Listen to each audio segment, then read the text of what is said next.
Praise the lord. ఈరోజు దేవుని జీవవాక్యము ఇర్మియా గ్రంథం 31వ అధ్యాయము 3వ వచనం.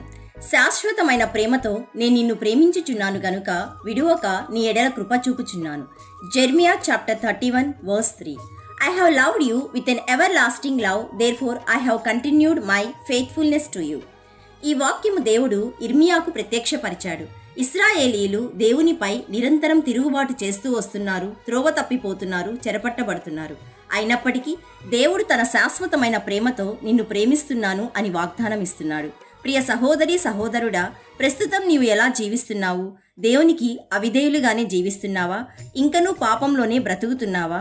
అయినప్పటికీ దేవుడు తన శాశ్వతమైన ప్రేమతో నిన్ను విడువక నీ ఎడల కృప చూపుతున్నాను అని వాగ్దానం చేస్తున్నాడు. గొర్రెల కాపరి తన మందను కాపాడునట్లు యేసయ్య నిరంతరం నిన్ను కాపాడుతున్నాను అని తెలియజేస్తున్నాడు.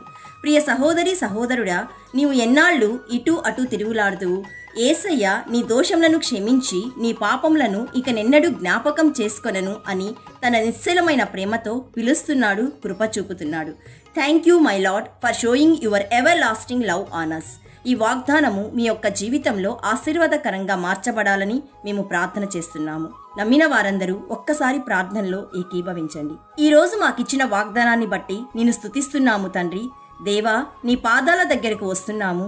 ఈ వాక్యం వింటున్న ప్రతి ఒక్కరూ నీ శాశ్వతమైన ప్రేమను పొందుకొనుటకు నీ కృప చూపుచున్నావు తండ్రి. మేము త్రోవ తప్పిపోతున్నాము, నీ చెంతకు రాలేకపోతున్నాము. నీ కృపతో మా పాపములను క్షమించి నీ శాశ్వతమైన ప్రేమతో మమ్మల్ని విడువక ఎడబాయక నీ కృప చూపించుమని యేసు నామంలో తండ్రి అయిన దేవుని బ్రతిమాలుచున్నాము. ఆమెన్.